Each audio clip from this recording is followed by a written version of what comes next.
press the bell icon on the YouTube app and never miss another update.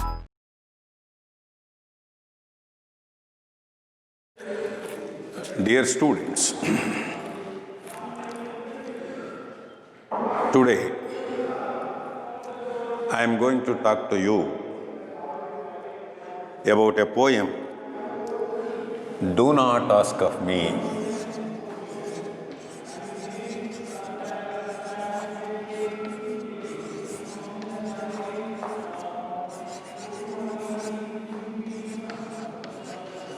My Love by Faiz Ahmad Faiz.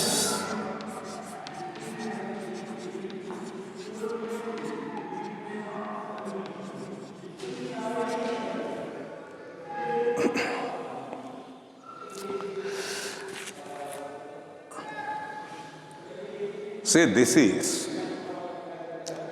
a special kind of love poem, a different kind of love poem. See, a man is born with the feelings of love and affection. When the child is born in a family, it grows receiving love and affection from the parents, from the other members of the family. As it grows, it begins to understand the love and affection it is receiving and reciprocates it. It grows into youthhood. During that growth, it gets friends and there is reciprocation of feelings of love and affection. And in the period of youthhood, there enters a beloved person. Love towards the beloved is also there during that youthhood. And suppose the person is compassionate, person is capable to understand the feelings in the society itself, he begins to extend his love towards his profession, towards the nation, towards the joys and sorrows of the people living in the society. Thus, we find the different stages of feelings of love among the people here. Here the poet Faiz Ahmad Faiz, a Urdu poet from Pakistan, has written this wonderful poem. This Faiz Ahmad Faiz, a great human being who was a teacher, who was a trade unionist, who was a poet, who was a journalist, and he was also a famous army officer, a political leader also, all together one. This famous poet was a sincere follower of Sufi tradition. Sufi tradition teaches the people to live a simple life. The tradition also teaches that a man could become one with God through meditation and prayer. And this Faiz Ahmad Faiz, a follower of this wonderful tradition. Faiz Ahmad Faiz has composed this wonderful poem for us. In this poem, first of all, he explains his love for his beloved lady, beloved wife. His romantic period of life, later his love for his beloved wife. And then he turns his attention towards the suffering of the human society. And he begins to give his attention towards the suffering in the society. And finally, he says that his love for his beloved is not less, but his love for the human suffering is more. This idea is there in the poem. Now I read the poem and explain you the poem. Let us try to understand it line by line. Do not ask of me, my love, that love I once had for you. There was a time when life was bright and young and blooming, and your sorrow was much more than any other pain. Your beauty gave the spring everlasting youth. Your eyes, yes, your eyes were everything, all else was vain. While you were with me, I thought the world was mine, though now I know that it was an illusion. That is the way I imagined it to be. For there are other sorrows in the world than love, and other pleasures too. Do not ask of me, my love, that love I once had for you.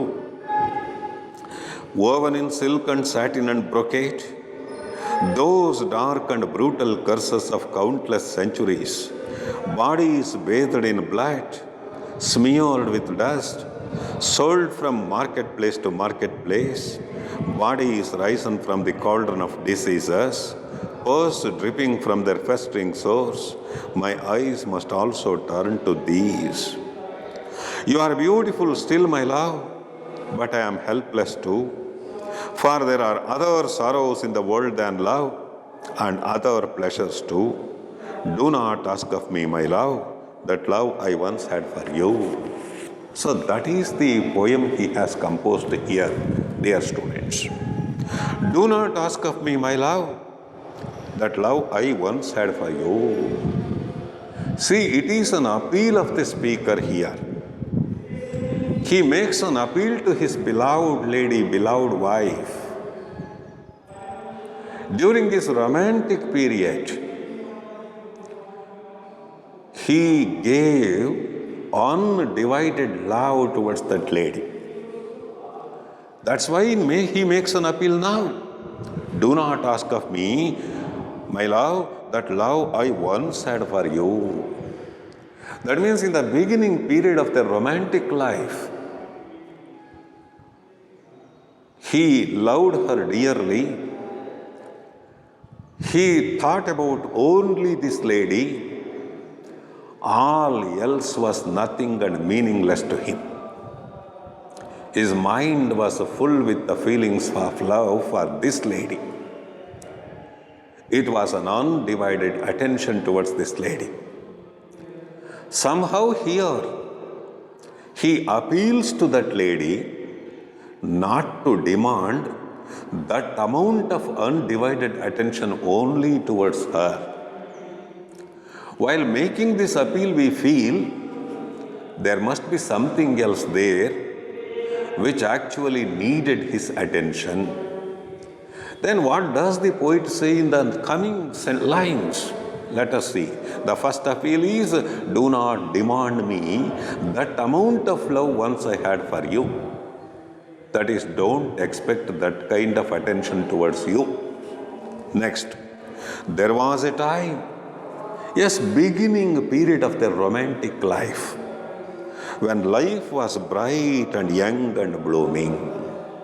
Life was bright, young and blooming. Life was beautiful to the speaker. Life was beautiful to his beloved lady, beloved. It was bright. That means they were young. They were also blooming in the society. That means they were flowering, they were growing. They were growing into their prime youth. Growing into their prime youth, there was love, so much of love. Life was beautiful and love was a wonderful thing for these two persons. That's why he says, see, during those days, life was beautiful, bright, and it was flowering, it was growing. During that period of growth, During that period of romance, everything around him looked beautiful. He found beauty in everything. He found beauty in everything. He saw the beauty of his beloved lady in everything. Next. And your sorrow was much more than any other pain. Your sorrow, suppose the beloved lady became unhappy, became sad because of some reason. She might have been hurt mentally or physically by that time. Rude words of somebody might have hurt her, or she might have got injured because of some accident. So whether she was injured mentally or physically, when this speaker came to know about that, it was unbearable pain to him. He was almost empathizing with her pain. He was feeling as if he was suffering the pain. Thus, anything that hurt her, anything that brought sorrow to that beloved lady, it was a painful thing to this speaker. He was unable to bear the pain. He felt it happened to him. It's happened to him himself. Happened to him. Your beauty gave the spring everlasting youth. Yes, she was such a wonderful, beautiful lady. He considered she was the most beautiful lady on this earth. In his opinion, her beauty gave spring everlasting youth. Everlasting means permanent.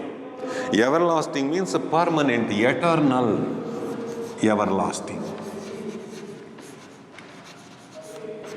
Eternal. Eternal beauty, eternal youth to him, youth to her, youth to the spring season. You see, spring is the most beautiful season of the year. During the spring season, all the trees and plants get new leaves and new flowers. There will be miraculous growth in the leaves and flowers. Wonderful thing. The entire nature looks beautiful to us. In addition to that, you can hear the sweet singing of the cuckoo bird. You can hear the singing of different kinds of birds. That is the most beautiful season of the year, of course. That's why here the speaker says, the spring got that eternal youth, spring got that beauty which is actually lent by his beloved lady. Her beauty gave the beauty to the spring. Of course, it is an exaggeration, but he has so much love, so much appreciation towards the beauty of his beloved lady. She was a paragon of beauty according to the speaker. Thus, he prizes the beauty of that lady. That beauty of that lady was capable to give beauty to the spring season itself. Spring itself is a wonderful season. Everything will be bubbling with joy during that period. Then, your eyes. Now he begins to praise her eyes. Your eyes were everything, all else was in vain. Your eyes were everything. Yes, constantly he used to sit in front of her looking at her beautiful eyes. He was almost immersed in the beauty of her eyes. He was lost in the beauty of her eyes. That's why he says, your eyes were everything. Yes, constantly he was looking at her eyes. The rest of the things in the world were meaningless to him. Those things were meaningless to him. It was in vain, it was a waste. See, he appreciates the beauty of that lady. One more line is there. While you were with me, I thought the world was mine. While you were with me, as she became a life partner to him, he felt the whole world was with him. Whole world was him, whole world belonged to him. That means he had the strength that he could conquer the world. He felt that the world belonged to him. Thus he prizes his beloved lady. How does he prize the beloved lady here? Let me tell you the important points here. Yes, during those youthful days, during the period of romance, life was beautiful, life was blooming, and it was young. Life was bright, beautiful, and young. Then he says, anything that hurt her feelings, it was painful to him. Whether she was hurt mentally or physically, he felt it. And thirdly, her beauty had given beauty to the spring season. Fourthly, he was totally immersed in the beauty of that lady, beauty of the eyes of that lady. Lastly, when he got her as his wife, as his better off, he had the feeling that the whole world belonged to him, that he could conquer the whole world. I write the important points here so that you can remember. During the period of romance,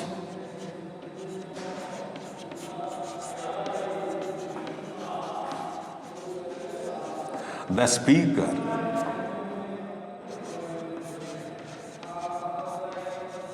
felt that life was beautiful,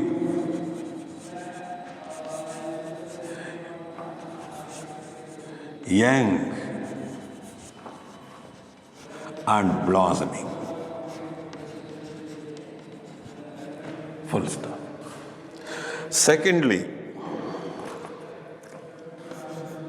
anything hurt is beloved. He felt unbearable pain.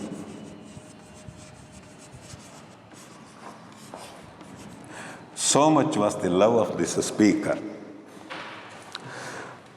Thirdly, he felt that her beauty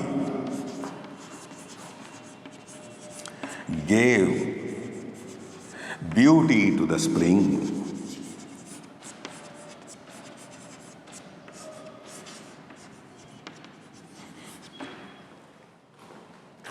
Fourthly, looking at her eyes,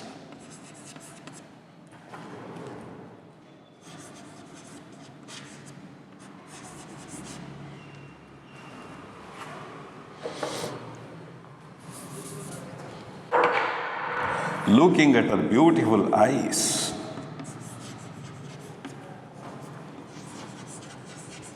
he felt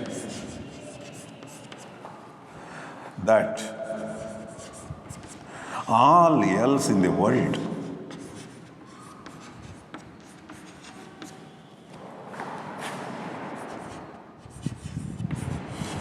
were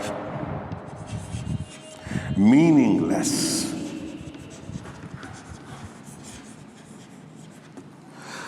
Lastly,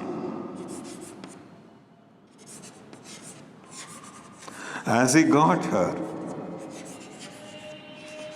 as his life partner,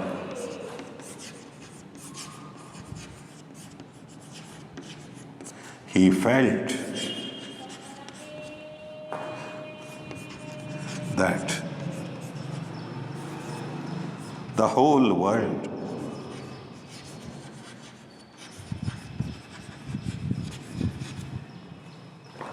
belonged to him.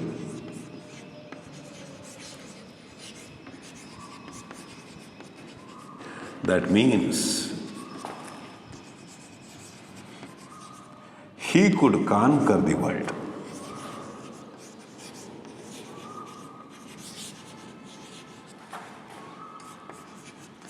Conquer the whole world.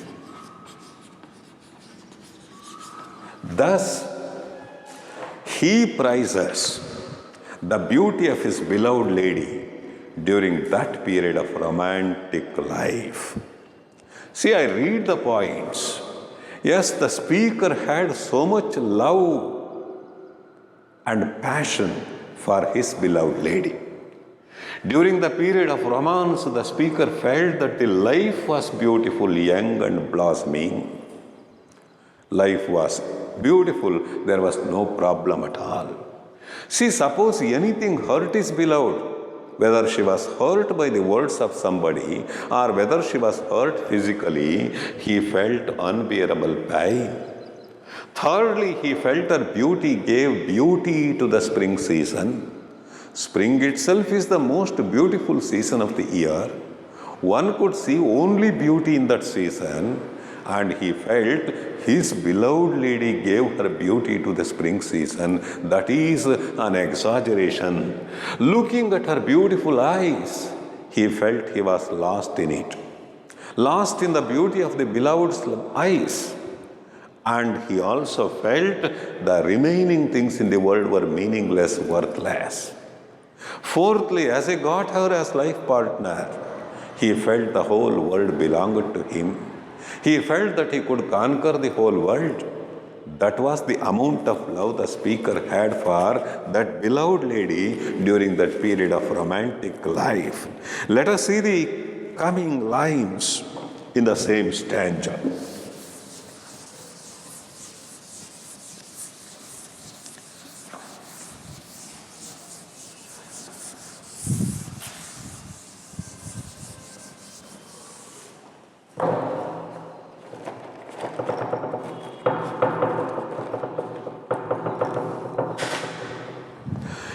Yes, though, he continues, now I know that it was an illusion.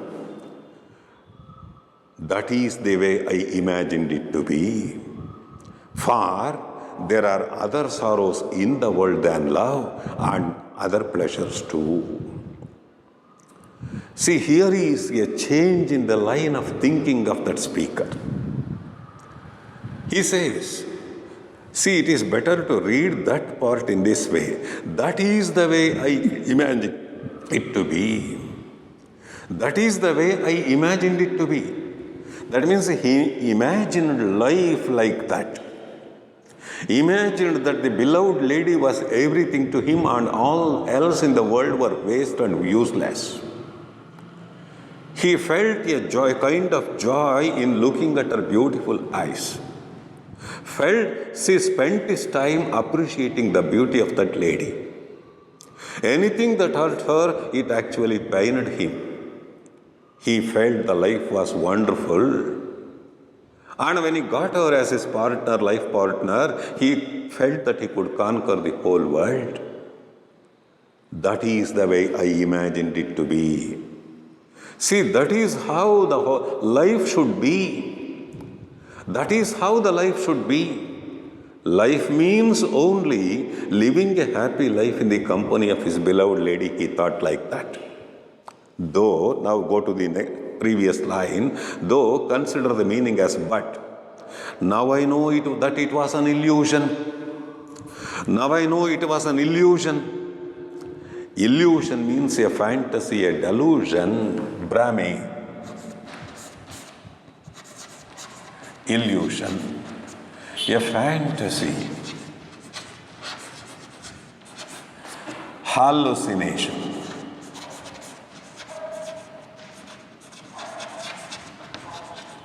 A false idea. Now he thinks it is false. What is false? His love for the beautiful lady, her beautiful eyes, that he could conquer the whole world. Life was beautiful in the company of the lady. That is all an illusion he felt. See, a man having so much of love and passion for the beloved lady, Immediately he thinks it was all illusion. What makes him to think it was illusion? See the next line. For means because, here it is because, there are other sorrows in the world than love. And other pleasures too. Other sorrows in the world and other pleasures. Just not the company of his beloved lady was life. Life includes many more things. Life is not living a happy life in the company of his beloved lady. Now the speaker thinks about giving his attention towards other things in the life. There are other sorrows in the world. Now he begins to think about the sorrows in the society. He feels a kind of love towards the suffering of the society. He thinks with compassion towards the sorrows in the world. There are other sorrows, other pleasures. See, next stanza will make it clear what sorrows are there in the world and what pleasures are there, in other pleasures are there. Till now we have just understood the only pleasure this fellow had, the company of the beloved lady. The sorrow was, suppose the beloved lady was hurt. When beloved lady was hurt, it was painful thing. When she was happy, life was everything to him. He spent his time appreciating her beauty, spent his time looking at her beautiful eyes. He felt that the whole world belonged to him when she was with her. But now he thinks it was an illusion. It was a false idea, it was hallucination, an illusion, Brahme. Then he thinks there are so many other things which need his attention, so many sorrows in the society, and so many things that are pleasures that are there. What is that? Do not ask of me, my love, that love I once had for you. See, with the same feelings of love, he makes an appeal to his beloved. Do not demand that amount of love I showed towards you. The undivided love I extended towards you. Why does the speaker say like that? Next lines make it clear. Woven in silk and satin and brocade. Silk, a rich cloth. Satin is also a glassy, rich cloth. Brocade means a kind of cloth that is woven with gold and silver threads. A kind of cloth woven with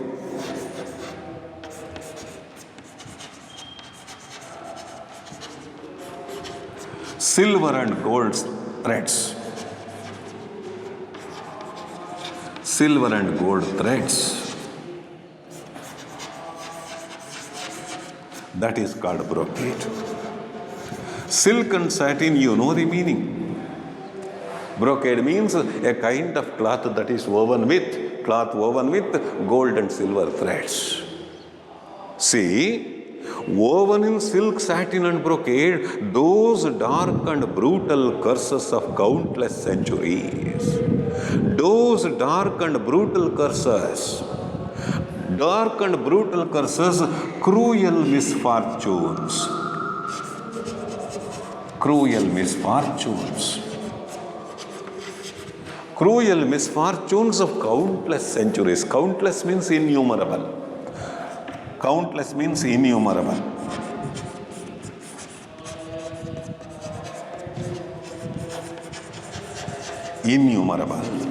Innumerable centuries. Now it tells her about the things happened in the past and the things happening now also. Those dark, brutal curses of countless centuries. What were those brutal curses happened in the past? See, suppose a battle or war was fought. It was quite natural, one will become victor and the other will be a vanquished person. One wins, the other loses. The winner, the victor, feels a kind of joy that he has won the battle. And what happens to their troops that are actually beaten, that are actually defeated? They were captured as slaves. The victor thinks it's a happy thing that he has achieved something. But at that time, does he think about the soldiers that were killed in the battlefield, wounded in the battlefield? Does he think about the decent burial to those people who were killed in the battlefield? Does he think about creating a beautiful future, beautiful life to all people? Many a time such things won't happen. That's why the poet tells us, all such brutal curses covered with satin, silk and brocade. They are covered with rich things. Only the people would highlight the victory of that king. People will celebrate the victory of that king. King enjoys all powers, king enjoys all benefits. But what about the ordinary soldiers who sacrifice their life in the battlefield just because of those kings? It was actually a miserable one. That's why the poet speaks here, the poet tells us here, those dark, brutal curses woven in silk, satin and brocade, they are all covered, they are all just closed behind the rich cloths. Richness remains with the kings, rulers, and the sufferers will be the ordinary soldiers. See the next line, what brutal curses of countless centuries, bodies bathed in blood. See, think about the soldiers who are lying dead in the battlefield, lying in the pools of blood. At the same time, soldiers who are seriously injured and lying in pools of blood. Did anybody care for them? Did anybody consider a decent burial to those people who are dead? Did anybody consider the proper treatment to the injured soldiers so that they could once again live a happy life? Such brutal curses happened in the past. Bodies bathed in blood. Dead bodies lying in the pools of blood. Wounded lying in the pools of blood. Smeared with dust. Those wounded covered with dust. And it may refer to the people in the society who are suffering, who are lying in the footpath itself without proper houses to live in. Homeless people, innumerable homeless people suffering like that, smeared with dust, no houses to live in. Nobody cared for them. Beautiful life was only for the rich and powerful. Ordinary people suffered like anything. Sold from marketplace to marketplace. What is sold from marketplace to marketplace? See, whenever battles happened, wars happened. The soldiers who were caught as prisoners of war, many a time they were made to work as slaves to the victors. Many a time they were sold in the marketplace. Or just to think about the lesson lesson that is there in the first year textbook, the autobiography of Frederick Douglass. In that autobiography, he writes how black people were caught in the African countries and they were sold in the open market in America. They were sold like animals. They became slaves to the white masters. They were slaves till the end of their life. Once the white master bought a black slave in the open market, the slave should work in the fields of that white master till the end of his life. Suppose the black slave, black man and black woman, if they got children, they were slaves to the same white master till the end of their life. That means human beings are sold in the open market. Flesh trade happens occasionally. Is it not a human suffering? Here the poet thinks about stopping this selling the people in the open market. The speaker thinks about giving proper burial to the dead in the battlefield. As a soldier, he thinks like that. He was an army officer. Speaker, the poet was an army officer. He thinks about that. And he thinks about giving decent houses to live in to the suffering people who are homeless. Next note. Marketplace to marketplace, bodies risen from cauldron of diseases, purse dripping from their festering sores. Bodies risen from cauldron of diseases. What is cauldron of diseases? Innumerable diseases.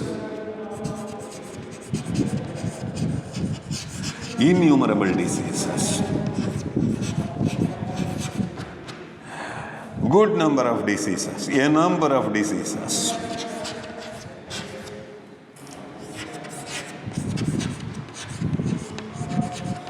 Affecting mankind. Affecting mankind. So that is cauldron of diseases. Number of diseases affecting mankind and purse dripping from the festering sores. Festering sores means infected wounds. So now this speaker looks at the human suffering in the form of diseases and wounds. He sees thousands and thousands of people suffering from different kinds of diseases and suffering with infected wounds. Is it not one's duty to care for such wounded people, such people suffering with innumerable diseases? Thus he just speaks about the different kinds of sufferings in the world. And finally says, my eyes must also turn to these. He tells his beloved lady, beloved partner, he must give his attention to these human suffering. I read the lines, what are those human suffering? Woven in silk and satin and brocade, those dark and brutal curses of countless centuries. See, in the past, right from the beginning, since ages past, several bloody things happened in the world. Those bloody things, great misfortunes, just they were covered with the rich clothing, satin, silk and brocade. That means they are covered, they are hidden, they were not given importance. What were the things that were totally neglected in the past? What were the things that were simply covered, simply hidden? The things that were covered, that were hidden were bodies bathed in blood, smeared with dust, sold from marketplace to marketplace, bodies risen from the cauldron of diseases, purse dripping from their festering sores.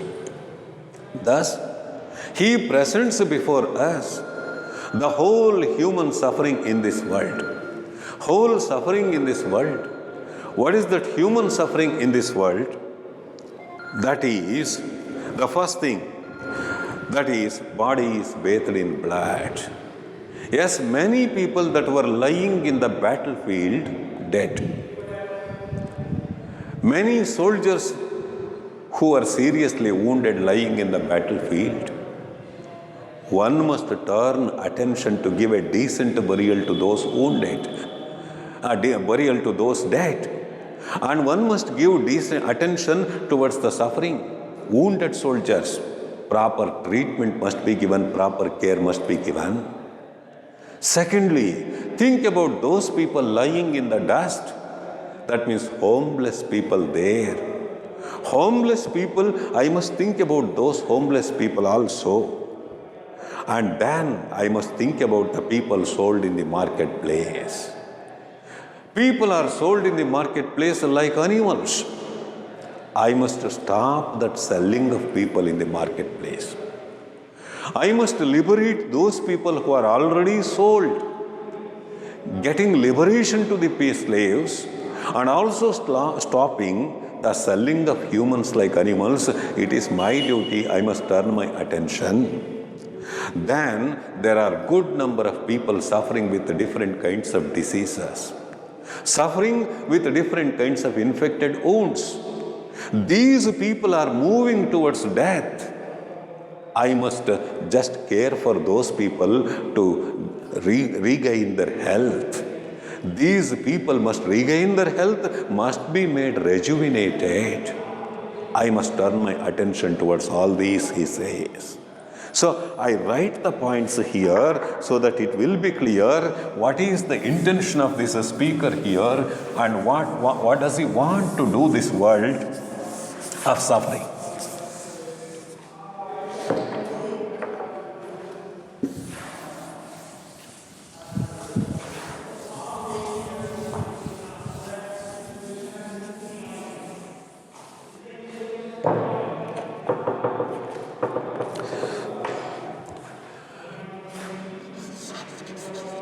The speaker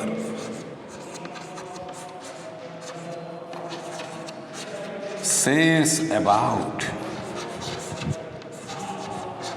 the human suffering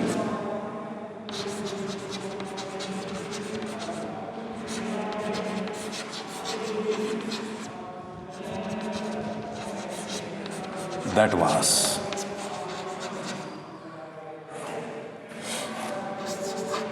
covered and neglected in the past.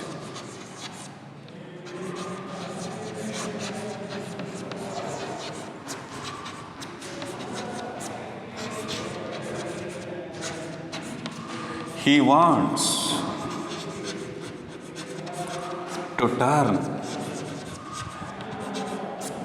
his attention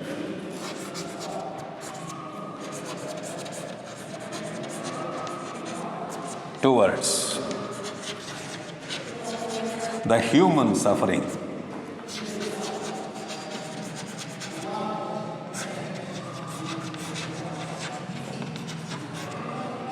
Now, full stop.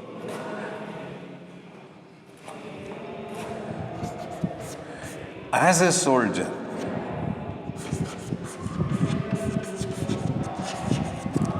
he thinks about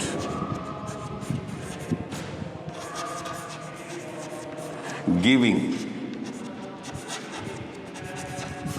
right attention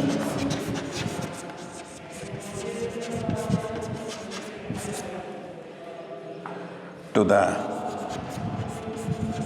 dead and the wounded in the battlefield.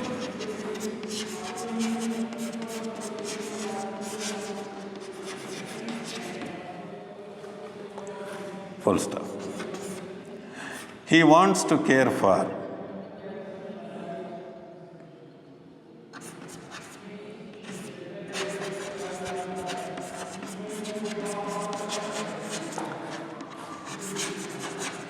the people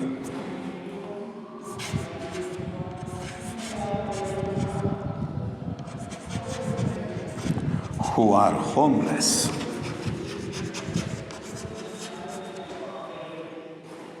See, wants to work for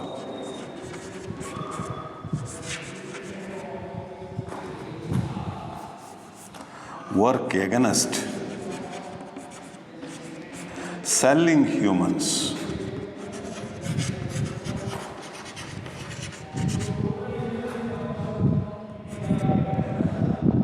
like animals.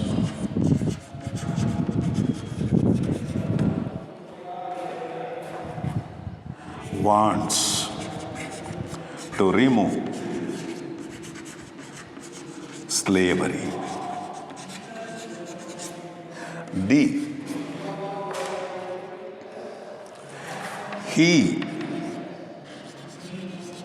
wants to care for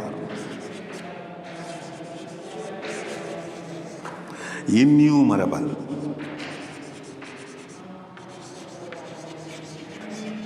people suffering from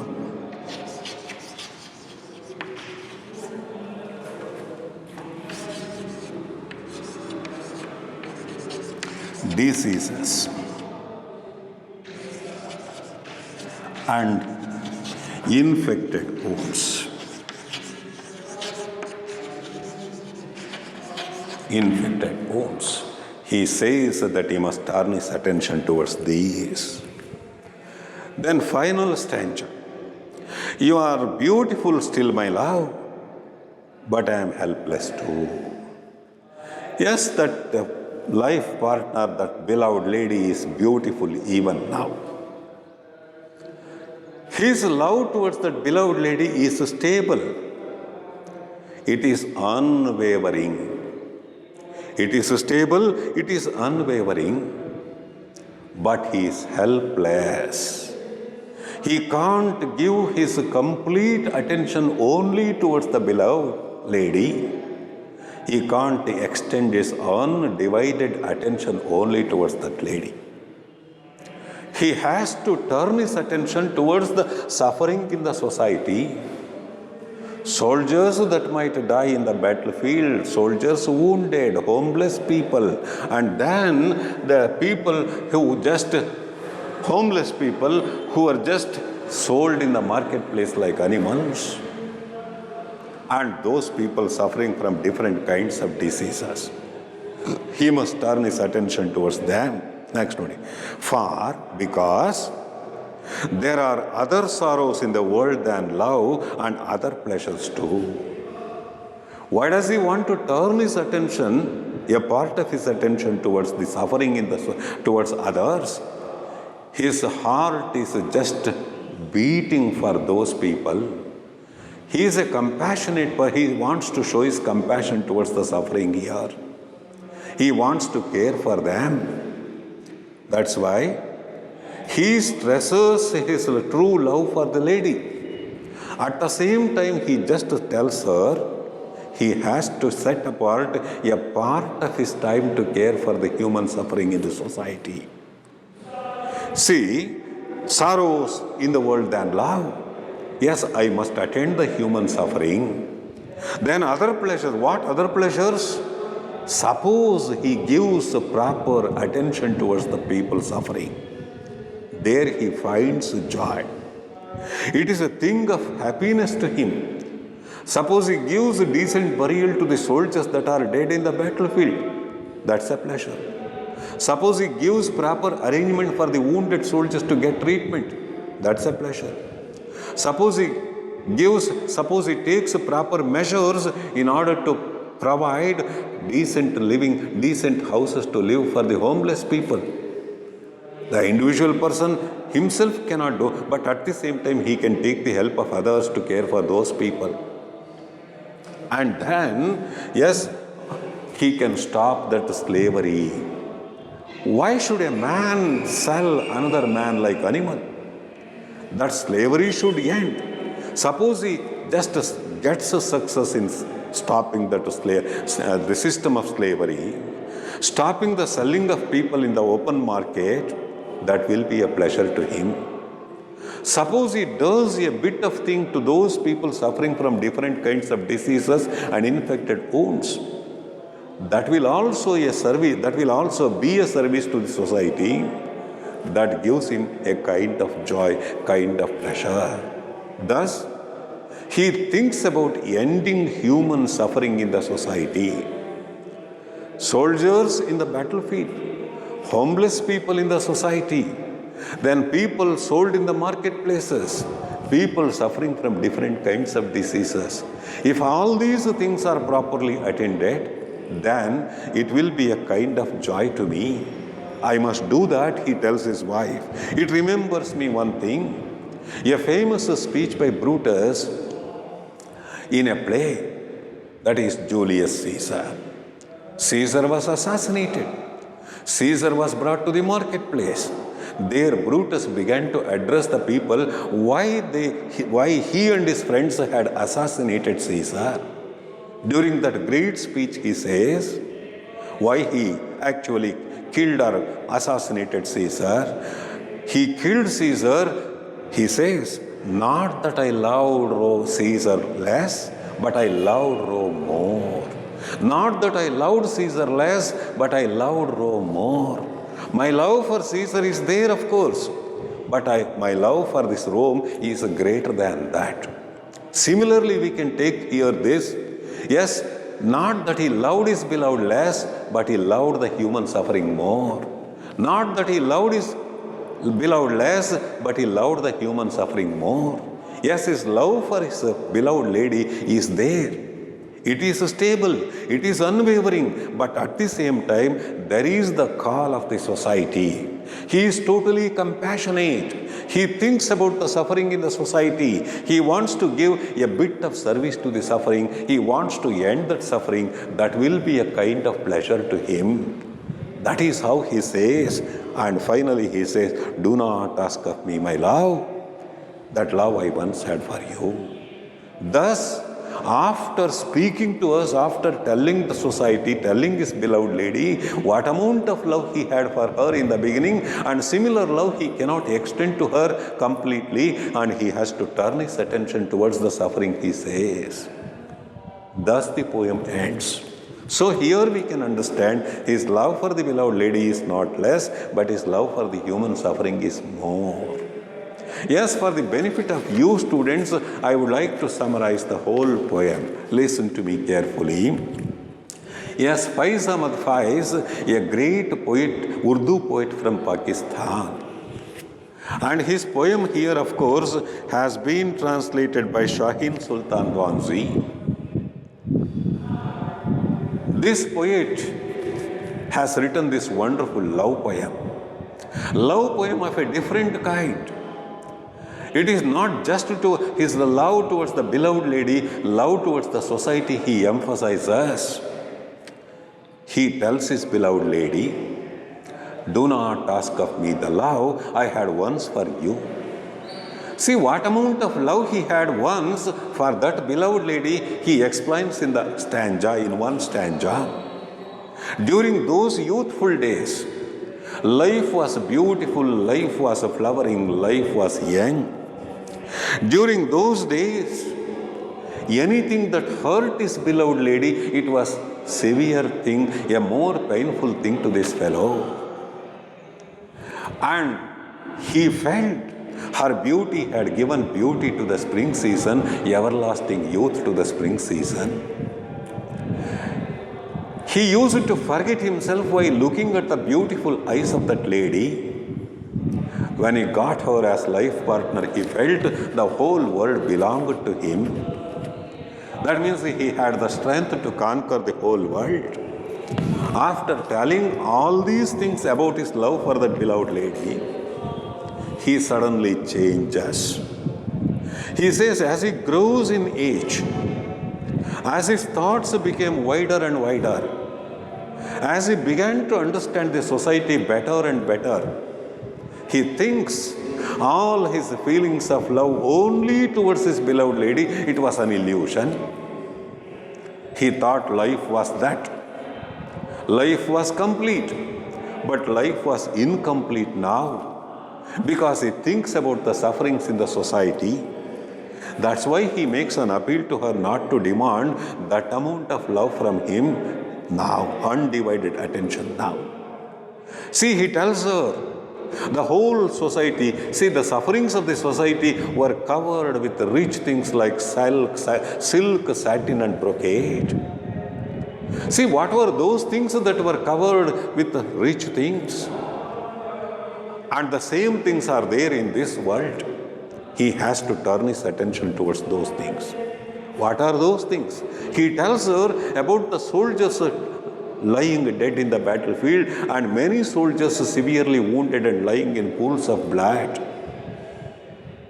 Secondly, he tells her that many people lying in dust without houses to live in, homeless people in this society. Then good number of people that are sold in the open market like slaves, like animals. They were forced to accept slavery. He also tells her about the people suffering from innumerable diseases and infected wounds.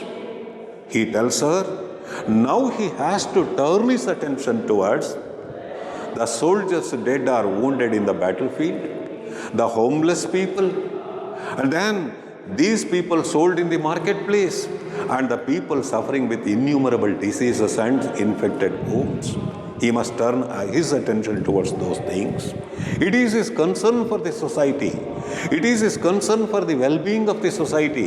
It is about his service to those people suffering in the society. Thus his heart cries for those suffering people in the society. That's why he says, you are still beautiful. My love towards you is stable. It is unwavering. But at the same time, I have to turn my attention towards the human suffering in the society. That means my love towards you is not less, but my love towards this society is more.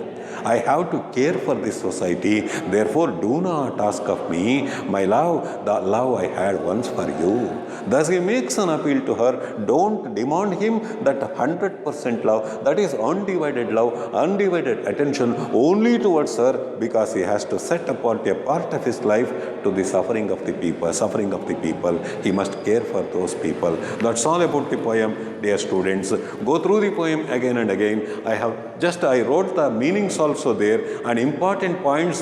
First, when I wrote the important points, it was about his love for the beloved. And these points I have written here, it is about his care for the society, the sufferings in the society that he sees. Yes, read the poem again and again, try to understand it, go through the points, and you can answer any question on this poem in a beautiful way. That's all about you. Thank you.